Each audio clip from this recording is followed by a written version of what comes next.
Hello friends, welcome to our channel Plagfree Content. In today's video, I am going to explain you all about the reflective essay. So without wasting any time, let's get started.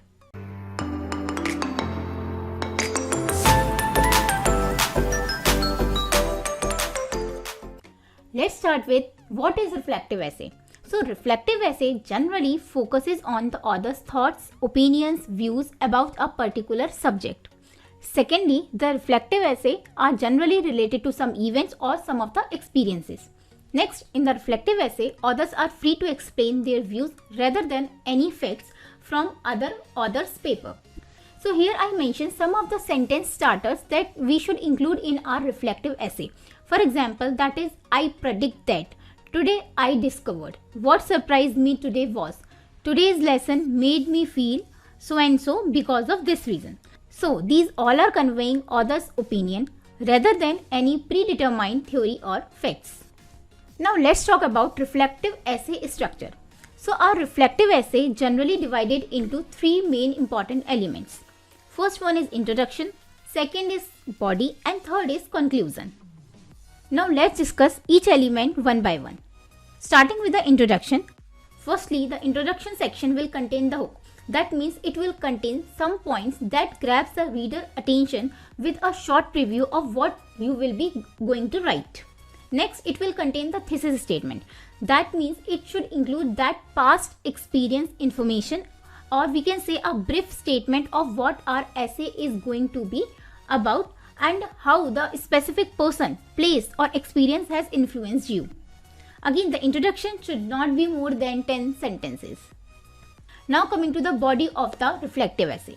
It generally contains 3 paragraphs having different length, and these paragraphs must explain our thesis statement efficiently.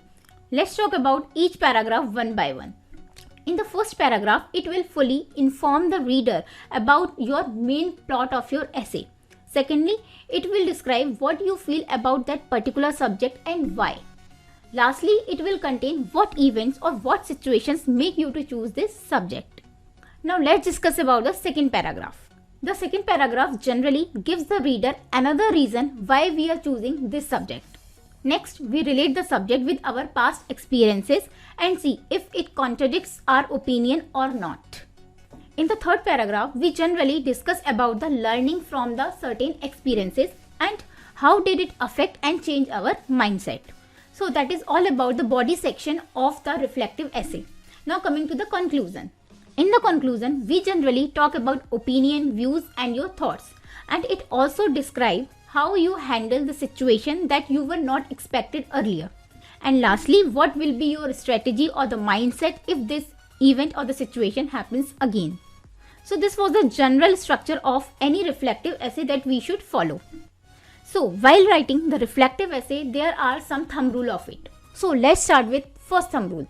That says it must answer some of our general questions like what had happened in the event, like who was involved in the event, what was your role, what do you think about the event or any situation, and lastly, how did you feel about it.